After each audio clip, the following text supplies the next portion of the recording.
Welcome to the Mommy Collective. I'm Paulina Rowe, radio host, TV contributor, writer, and mom of one. This is where ambitious moms come to keep their identity intact while navigating motherhood. Here we talk about the real stuff: career, money, relationships, identity, and everything that gets messy in between. You won't find sugarcoating or cliches. What you will find are unfiltered conversations, real resources, and proof that you don't have to lose yourself to be a good mom. The Mommy Collective is here to remind you can be ambitious, you can take up space, and you can thrive in motherhood and in everything else that makes you, you. Before we get into the episode, make sure you're following the Mommy Collective on Facebook, TikTok, and Instagram, and share this podcast with a mommy in your life who needs a little inspiration, or just a reminder that she's killing it. Also, don't forget to sign up for our newsletter and leave us a review so we can keep showing up and reach every ambitious mom out there doing big things. Let's get into it. It's Paulina here, Mommy Collective. Very special guest. I am so excited. I know you're a busy mom, entrepreneur, podcast host, author, everything in between. I have Amanda Goetz here with me. How are you? Good. I mean, I feel like we're gearing up for the holidays, and time just feels like it's in warp speed right now. The holiday season's always so funny. It's like amazing and great and like so cute. Love it. But it really there's a shift. Did you feel that too? I felt it the second Halloween was over and everybody was like, yep, we are full swing into the holidays and you have 8,000 things to do. And also make sure that you're super reflective because it's the end of the year and you're just trying to survive. 100%. Yeah, it is survival mode. But I think even for you, because you just got off a book tour, but I think you're still on the book tour. Technically, I wrapped the first leg. I'm going back on tour again for a few weeks in December, and then I'll do a little bit more, but I'm getting married in February. So I'm trying to stay grounded in January so I can actually feel mentally and physically ready for that and just feel like my best self. But yeah, so I've been on the book tour for 6 weeks, and then I have a full-time job right now, so I'm also juggling that. So happy to talk through kind of how I've been thinking about this evolution. I have not had a full-time job for the last 2 years. I've had what I've called a portfolio career, which consists of 5 different income streams. And it started with content. I have a newsletter that was making money, and I grew that, and I was focused on growing that. Then I made some courses and I built a community of people. And then that led to coaching and consulting work. But one of those consulting jobs turned into a full-time offer that I just couldn't pass up. It was one of those things that I get to create a brand from scratch, which is like my favorite thing to do as a marketer. So I took it, and then I was juggling that with the book tour. So it's been a lot, but it's starting to feel a little bit more balanced now.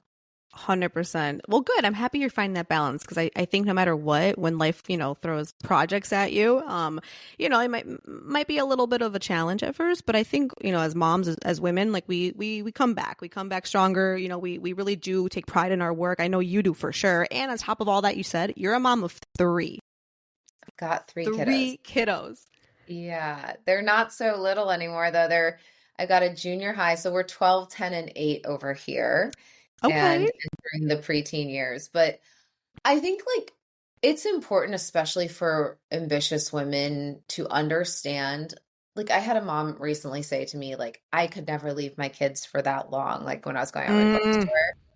And there's so many things that we as women the injection of guilt into everything that we do. We live in a society that wants us to kind of pick a lane. You're either going to kill it in your career, or you're going to be a great mom. Choose your lane, choose your fighter, and that's what your life is about. That is so against what every stat shows. 80% of women who are working full time, are thinking about taking a pause at some point. And then I think it's 2 out of 3 women who are on a pause, raising their kids, want to go back to work in some capacity, whether it's a side hustle or whatever. So the point is, most of us live in the and of life. We are wanting to find purpose and impact and financial independence and all of those things. And we want to be amazing moms. And I think for me, the only way I've been able to reconcile those two kind of diverse and somewhat dichotomous goals is there's a season for everything. And I have to create intentional imbalance in my life so that I don't feel guilt all the time. And that means, like, okay, for the last 6 weeks, I was only home on the weekends, and I have an amazing supportive partner who is holding down the fort. But for the next 4 weeks, I'm home, and I was at every doctor's appointment this week, and I was there at swimming and gymnastics, and I'm there watching them, and I'm in mom mode. And that's the beauty of the and like we can't be both of those things really well in one day, but Mm-hmm. I can intentionally say what the hierarchy is for a defined period of time, whether that's like for the next 3 hours, I'm going to kill it at work and my kids are going to watch TV. Or for the next 3 weeks, I'm going to go on a book tour so that my book can become a bestseller, which it did. And Congrats. thanks, but like, we have big goals. Like we Mm-hmm. deserve to go after those goals, but it's with the intention that other things have to sit in the back seat for a second, and that's okay. But so many times women allow the guilt to cloud the intentionality. Like I loved going on the book tour and I didn't feel yes, I missed my kids, but I didn't feel guilty about being away from them. Those are two very different Mm-hmm. things because I chose Yeah. it.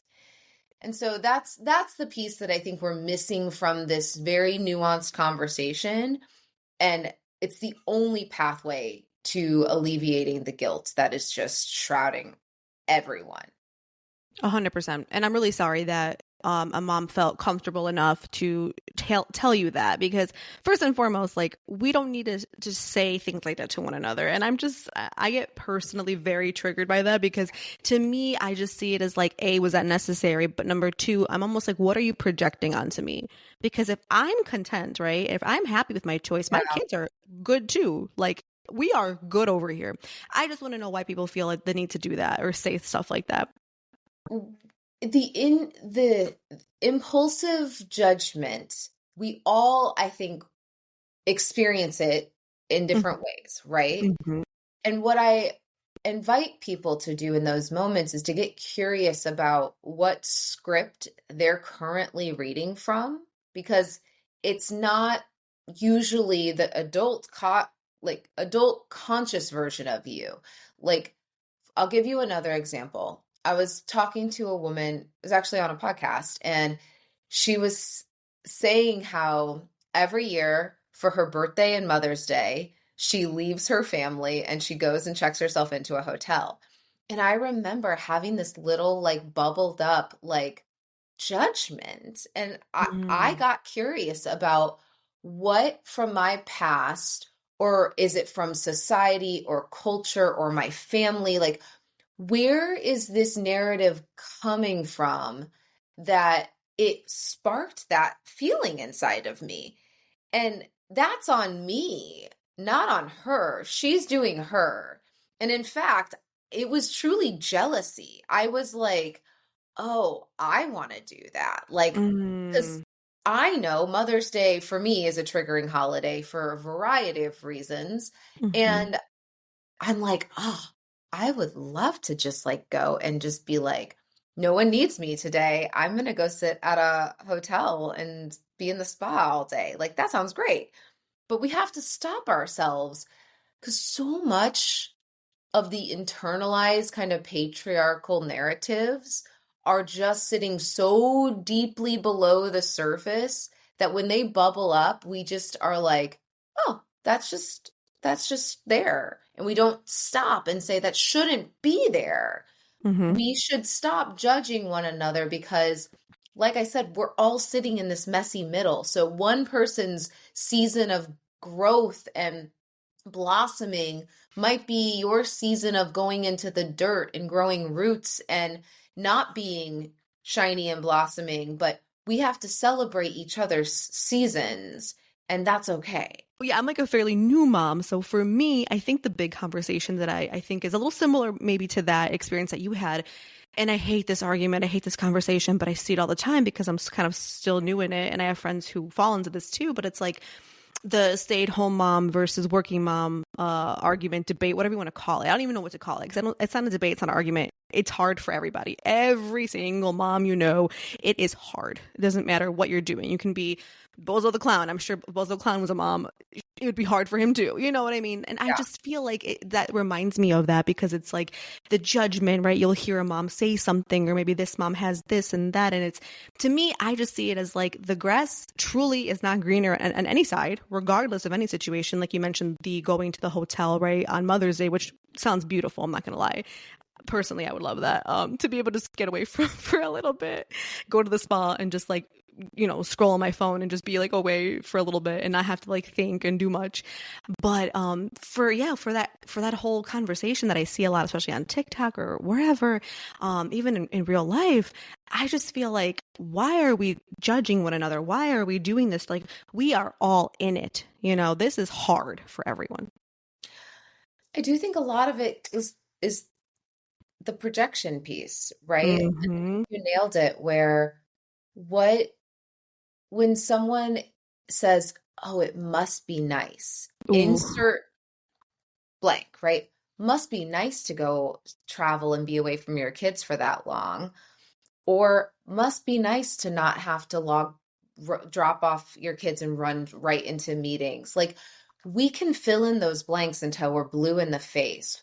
And the only way I believe we start to really take up space as women in a bigger capacity in the world right now is if we see each other as allies, like in full stop. If you are in a career pause, I want to hear what you're getting excited about, what's lighting you up. Like, your identity is not just a mom. Mm. And if I'm working and you are staying at home with your kids, ask me about my kids, because I'm also still a mom. And yes, it may be glitzy and glamorous of like the things I'm doing on social media, but like, I don't post my kids that often on social media, but being a mom is a huge part of who I am. So ask me about that. Like, hey, I know you've been on the road. Like, what's something you're excited about with your kids lately? And we have to identify that the season we are in does not define our identity.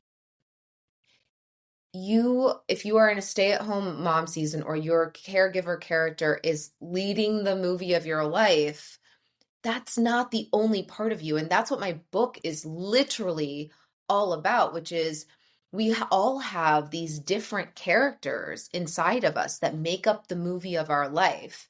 And Mm-hmm. we've been fed these narratives of finding alignment or main character energy. And the reality is, which character? Because there's a character inside of us that all craves independence, right? Then there's a character inside of us that craves to have like a beautiful partnership with someone. Mm-hmm. And there's a character that loves taking care of people. Then there's a character that is insanely selfish and doesn't want to take care of anyone. And all of these characters make up us, and they serve needs and meet our needs as total humans.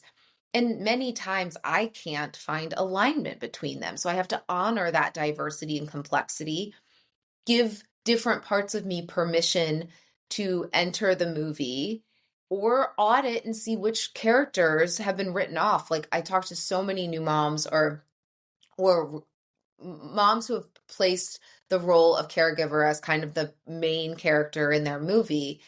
And they're like, I'm so touched out. Like, my goddess character is nowhere to be found. Like, I Mm. haven't felt sexy or playful or desiring. And I'll sit there and I'll say, that makes total sense if you haven't created intentional separation, because the goddess character doesn't love kids. like that character doesn't want to see kids and be around kids or see a mess that a kid made or be thinking about. So for me, I have to create such intentional, um, what I call transition sequences between some of these very diverse characters so that they can come into play. And Hmm. that's really important as we acknowledge this multi hyphenate woman that we are. We are, we contain multitudes. Just because you're a stay at home mom doesn't mean you don't have a creative or explorer character or a character that wants to build something and make an impact. You have that. It's just right now, for now, you are prioritizing this character and you're meeting the needs of these other characters, maybe at 10% or 20%. And that's okay. I feel very seen. I feel very heard. And I love what you're saying. And one thing that I try to tell moms too, or like just really tell anybody who listens, is my hot take on that is that I feel like this isn't a new concept, especially for women. I don't know about you, but and we'll definitely dive into this. Actually, I think I do know a little bit about you because I know a little bit of your story, but I feel like this is almost like the Taylor Swift. I'm not a Swiftie, but I know, like, obviously I work in radio. I know my girl Taylor, the whole Eras tour. It's giving that in terms of like, as women, Yeah. there have been, I'm sure, so many versions of Amanda. You are not the same person, I guarantee you, that you were 5, 10, 15, 20, 30 years ago. It's just not possible. And also, No. on top of that, I know for a fact that, like, I'm just making this up. Let's just say I know you went to Illinois, what did you call it? University of Illinois Champaign for college. Is that where you went? Okay, I Mhm. went to UIC, so we're sister schools in Chicago. Oh, yeah. Yes. So when you were in school, you were studying, right? And I'm just using this as an example, right? You were studying, Amanda was getting her degree, blah, blah, blah. So my whole thing is like, well, that was also a character that I was at the time. And maybe at that time, you didn't prioritize, and I'm making this up. Maybe it wasn't a relationship. Maybe it wasn't friendship. Maybe it wasn't even like, oh, I'm not prioritizing whatever, my dance. I love dance. I'm just making this up, right? And that's kind of how I see this era, where it's like motherhood obviously is, I'm not saying motherhood is dance, but motherhood is number one. It's the most important role, important hat that I'm wearing, but it's not the only one. And I'm like, okay, so maybe like I'm not killing it in like the friendship department, right now. Maybe like I'm struggling, whatever. I'm trying to hold on to my friendships, but maybe I am killing it as a mom, and I'm killing it in my business, or I'm killing it on the radio. So I feel like this isn't for women. It's not new. And maybe I'm sounding crazy, but I always felt like we've kind of already been through this, but just not like the motherhood part of it. Does that make sense? We've been through these transformations as young women. Yeah, I see what you're saying. Like we have transformed ourselves into these different Mm-hmm. leading versions. And so I think that it's spot on. And the way I think about it and the way I wrote about it in the book is first and foremost, you have to kind of zoom out from your life and take this bird's Mm-hmm. eye view of which characters are going to be leading for the next like year. If you have a new baby at home, right? Like, okay, the caregiver character is probably going to be leading a lot. But there was a time after I moved to Miami, during it was after COVID. I had a VC backed startup, and I was single as a Pringle, was not dating, and really just focused on mom mode and work, which I think is like Mm-hmm. most of us, right? If you're a working mom, those two characters take the whole movie. But I went on this retreat and they had us do this visualization exercise, which I talk about in the book. And they had us visualize our most perfect day. Money Ooh. is no object. Like, what would you do? And so I sat there and I did this exercise. And I remember being like, well, on my most perfect day, like I would wake up and I have a amazing partner next to me. And I go and I spend the morning with my kids. And I go through the day and I work out with friends and I hosted a barbecue that night. Now, mind you, I had just moved to Miami. I had no friend group down there. I was single and I was living in an apartment, and there was just so much there that was like, huh, I'm now realizing that there's these other parts of me that are now screaming for a little more attention. But that doesn't mean I could just Mm. quit my job and stop being with my kids. It's an Right. intentional shifting and writing those characters back in. So we have to create the space. So is that turning down or getting a sitter a little bit more so that I could actually go on dates and be available? Or is it that I'm going to once a quarter plan a girls' weekend? Or I'm going to make sure that once a month I have dinner with girlfriends so that I feel connected to them. Like, what are these little things that we can start to do when at the like 30,000-foot view of our life, we're realizing that our most perfect day isn't the one we're living right now. And Mm-hmm. the irony is, I did that exercise 2 years later. So when I did that exercise the first time, work was not there. And so I spent the next couple of years making more space for intentional dating and intentional community and getting close to my friends because COVID had rocked that. You couldn't see people. So Mm-hmm. 2 years later, I did that same exercise. And now, like living with my partner and having amazing connections and memories with my friends, I did that exercise. And what I pictured was giving talks around the country about a book and going into Barnes and Noble with my kids and seeing my book. And so I Mm-hmm. had this visualization that like my CEO character was ready to take up a little bit more space. So that's kind of this like macro check-in with yourself. Then on the micro, the like month to month, I picture a stovetop and I say, okay, one big center burner, two front burners, two back burners. What's getting the center burner? What's on the front burners? What's on the back burners? And which characters are kind of off the stovetop? And if Mm-hmm. you do that on the first of every month, and you start to see that the same characters are off the stovetop for months at a time, and you will start to feel disconnected from yourself because you'll realize, huh, those other characters meet different needs that these characters don't. And it's just this intentional audit. Like when you become a new mom, okay, for the maybe the first 8 to 10 to 12 months, like mom character, front and center, that's what's taking up all of your thoughts and your hours and your energy. Okay, that's totally understandable. But somewhere we have to write back in our partner character because being co-parents together is not all there is to a relationship, right? And Mm-hmm. that's where so many relationships end with the like we were just roommates, we were just co-parents. And so how do you write that other character back in, which is like if you isolate the partner character, what does the partner character actually want and value and need from that relationship? So I do that every month. I look at this stovetop and I literally will draw it and I'll say, okay, these characters are on the stovetop this month. And I can compare that to the past months. I'm like, okay, Mm-hmm. there's some diversity there. This is good. This is a good movie to watch. Or this character's getting burnt. Like it's on the stovetop too long. Like we gotta figure out how it takes up a little less space. And that to me helps me not only set the intentionality, but also remove the guilt. For the next month, my CEO character is now on a back burner.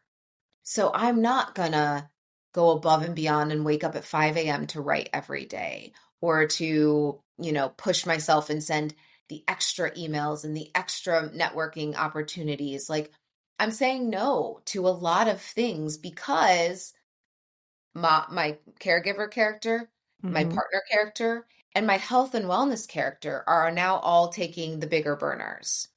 And that's okay. That just is telling me where my head is at and where the priorities are for the month. So 100%. I don't know if that's helpful.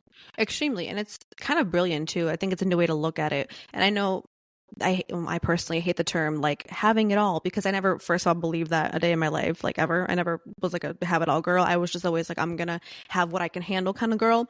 And I know that also things change, priority shifts, and we definitely dove into that. So I think the stovetop burner is a great analogy to sort of figure out like what's important now, what's been on here too long, what's off the burner, and I guess what's going to come right back on, you know. So I think that's brilliant. What do you say to moms who, and I hear this a lot, and I wonder if you do too. What do you say to moms who have guilt when it comes to prioritizing themselves, and this can be like a, prioritize themselves, like get your hair and nails done kind of thing, or even like kind of refire and respark that ambition that they once had, right? That the fuel that kind of had them going even before motherhood came along. But they feel guilt because they have been told that if you're a mom, like you don't matter anymore in that regards, right? It's not about you anymore. What do you tell that mom? That if you hear that voice, you need to tell it to go like fuck itself. Like literally, that is not your narrative. That is not a narrative Mm. for you. That what I would challenge someone to say, like, who actually is saying that to you? Because Mm. I would venture to guess, unless you have a really shitty partner, I would venture to guess that your partner wants you to take care of yourself, because guess what? When a woman feels good and like taken care of, she's more likely to feel sexual and connected to her body. Yep. So, who is telling you that because you now take care of something else that you are not worthy of being taken care of or taking care of yourself? Like, who's actually telling you that?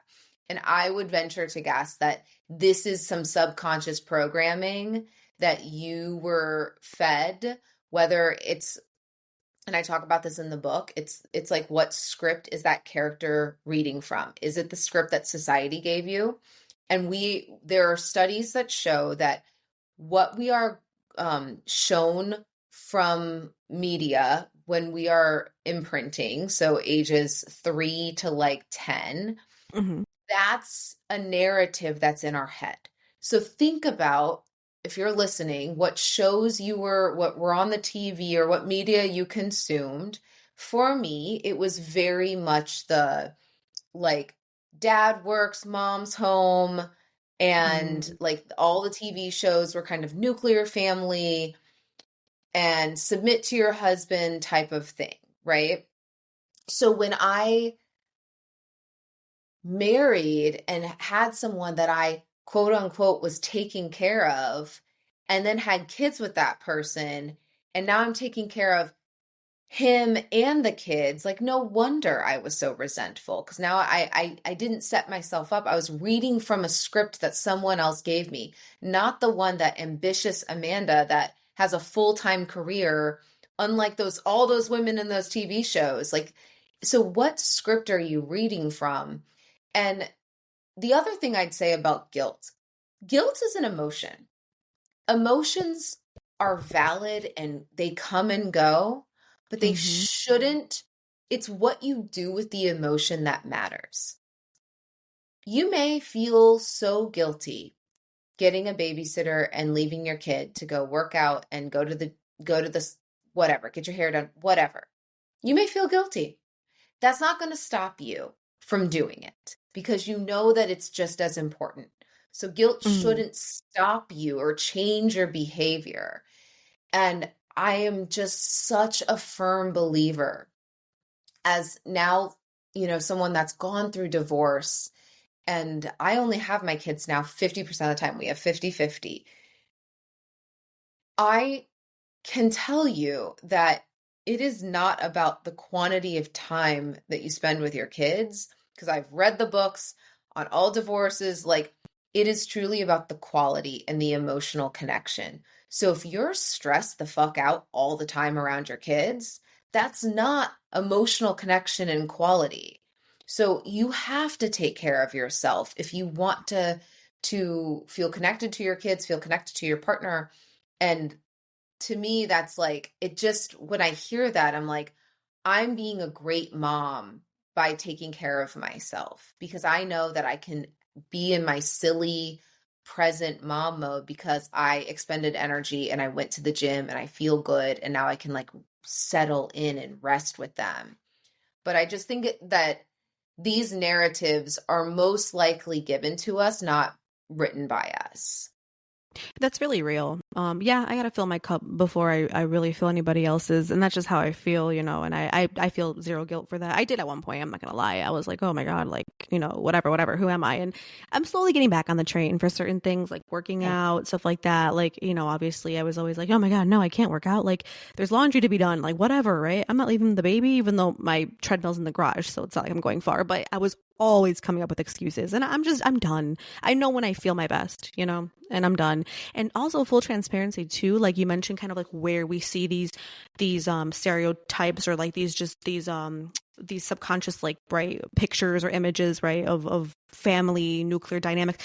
Honestly, and this may not sound great, but like growing up, and I'll use my mom for an example, I don't remember seeing my mom have a life or hobby outside of being a mom. And she worked full time. It was working us.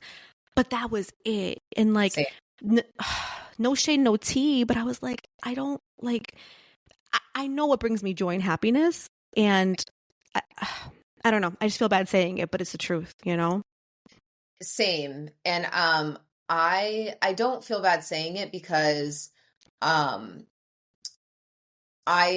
watched her not be happy.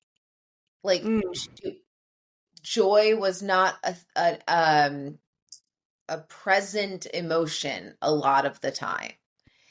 And if that's the case, then you're entering into martyrdom. Yeah. Like, I'm a martyr. I'm going to throw myself and I will take care of everyone else. And woe is me. And there's no medal for that. Like, you don't get to like the pearly gates and they're like, maybe. I don't think so. I don't think you get a trophy for being in the four walls of your home and making sure the laundry is done every time it fills up. And the joy that I get from having, I am 40 years old. I still have slumber parties with my girlfriends. I love it. Like, I take a solo trip every year. And like, it makes me a more joyful human, which my kids benefit from. Even like as I'm getting married again, my kids understand that going on dates is important because I have to pour into our relationship. And if they benefit from Dan and I having a high quality relationship because they have a happy household. We're not fighting. We're not, it's a happy, people feel that energy. And so I just think the ripple effects are so real with whatever your choices you make. And if you think that giving yourself to everyone else and being miserable because of it is worth it, like, I would challenge that person immensely. Yeah, no, I 100% agree. And you're right, like, I don't feel bad saying it anymore. I promise you that. But like my mom, I think too, and I definitely feel like as a mother, I want to see my daughter like truly live a joyful life, right? And be happy and to prioritize herself, right? Even when she becomes a mom, or if she chooses not to be a mom, like whatever that is, like I truly want her to be a well-rounded, like every mom, well-rounded, happy person, who knows that she's loved, right? And I think looking back at my mom, like, it makes me sad, but then I look at it too, where it's like, well, she did the ultimate sacrifice for me, and because she did, I'm going to try my best, right, to make sure that I make her proud, because I do feel sometimes like I look at her now and she's 50. She's a little bit older. She's 55. Can I be honest? She's living her best life right now. Yeah. Like, this is her, like, she's like been divorced for a while. But she's living, the second act is amazing. Like I'm living for her. Like, this is amazing. Like I'm loving this. So I'm really happy for her, because now it's like I see the joy and I see all these things that I didn't see growing up, and it's a bummer, but the second act, she for sure is making up for it. So I want to ask, Toxic Grit, your new book. It's an amazing book, by the way. And like, I am cheating though. I am listening to the Audible. It's just easier for me Yeah, because like I'm, sounds great. It works. I know, but like my goal was like sit on a couch, read a book, like do that at least like once a month, like read a book a month. It's hard, but it's easy to like pop in the AirPods, right? And just like do dishes and stuff. This is one of those times where the guilt and shame probably not necessary. Like you're Okay. still ingesting the information. Yes, exactly. And I do love me some Audible and podcasts because it's just easier for me and I enjoy Yeah. it. Like it makes me happy. So I've got to ask, and I'm sure, there's a big reason behind it, and I think I might know, but why Toxic Grit? Because I know Mm, the word grit, and I always feel like that's something that like either you got it or you don't. But why toxic? Why are we calling it that? yeah. So the definition of toxic grit is hustle without intention, because I think Mm, that we currently live in a society that says hustle culture is bad. And I'm like, no, hustle without checkpoints and intentionality or losing yourself. Like hustle inherently is not bad. Having a big goal and going after it, not a bad thing. It's when you do it without any checkpoints or what I call spin cycles in the book, or you do it at the expense of all those other characters. Like you look at the stovetop and it's just your work character, and then everybody else is like, hey, you forgot about us, right? mm, That's when it grows toxic. That's kind of like the definition. But the other thing about like books in general and like my publisher, it's funny because I'll give everybody behind the scenes of book writing. You actually, the title comes last. oh, So wow. you write the whole book and then you go into testing and people read the manuscript, and then they like, you do testing on which title grabs them. You do like unprompted testing. So this book had like 10 different titles, and we kept testing to see which one resonates with people. And I think we're in a very interesting time where we're realizing that there's a flip side to all of these things. Like there was a book, Toxic Productivity, like being Mm, constantly busy, not always a good thing if you're actually using it to run from your feelings or emotions or whatever, right? And so I think it's a sign of the times that we're realizing that there's a dark kind of underbelly to all of these things that we maybe wore as a little bit of our kind of like Girl Scout badge of honor. Like yep. I am strong enough to do it. I can get it done. Okay, but what happens when you lose yourself and there's no joy or pleasure or play in your life anymore? So Mm. I think it's truly just a sign of the times that that title kept winning. Yeah, I thought it was a great title, but that was a great, yeah, no, that was a great choice, and the book is amazing. So if you haven't, those listening, our listeners today, if you haven't, listened, or I say listen because that's what I'm doing, but if you haven't read it, any of that good stuff, it'd make a great Christmas gift. I'm just saying, a little stocking stuffer, why not? Especially Yeah. if you know another ambitious mom out there who might be going through it, which is me. So I get it, completely. No, it's a great book, and I really do hope that that it resonates a lot with the Mommy Collective community, because everything that I've read in your book, I have touched on at one point or another, right? Via like my newsletter or my podcast or just even a conversation with another mom. Because I truly felt like, am I alone in this? Am I like the crazy fucking person? Just, you know what I mean? The crazy new mom who just like Yeah. is really too in her head. But I feel like a lot of us have felt one way or another, like a certain kind of way about motherhood, like you said, whether it's just the guilt and it's the trying to not lose the identity part of it, and then just being overstimulated or to the point where I'm exhausted, and I don't want to feel that as a mom, because it's brought me so much joy too. So I really Yeah. want to be able to help other moms too and kind of spread that message. So I love that you've been doing that. I think that's so incredible. So really quickly before we go, Ambition 2.0. Yeah. So what made you sign on to that? Because I thought you were the perfect fit as well. And I think it's going to be such a cool, it's going to be a great, it already launched, but I know you have probably so much more for 2026. It's going to be, I think, an amazing podcast series. What kind of sparked you to get on board? Honestly, it was Well, it's funny because for those that don't know, the podcast is Ambition 2.0. It's the new podcast by Girl Boss. So it's now the rebranded version of the old Girl Boss radio. And my best friend, when I first told her I was doing it, she was like, "Really? Girl Boss?" And because my brand has been really about like anti hustle culture for so long. And I was Mm-hmm. like, yeah, I am in this new kind of era of my thinking that we keep having these allergic reactions to trends, and then we swing the pendulum in the other direction. So it was like, Mm. girl boss, set unrealistic expectations, lean in, like there was no safety net, everybody was just burning out. So we swung the pendulum to be like trad wives. Like, oh, if you're not girl bossing, you're a trad wife and you're going to be at home and be in your soft girl era. And Mm-hmm. I keep evolving to just be like, we're both. Every woman I know has ambition for so many parts of her life. She wants to look her best. She wants to be the best mom. She wants to be the best partner. She wants to be the best at her job. Like, we are ambitious in multi facets. And so this evolution of the Girl Boss podcast really came out of a conversation I was having with their team.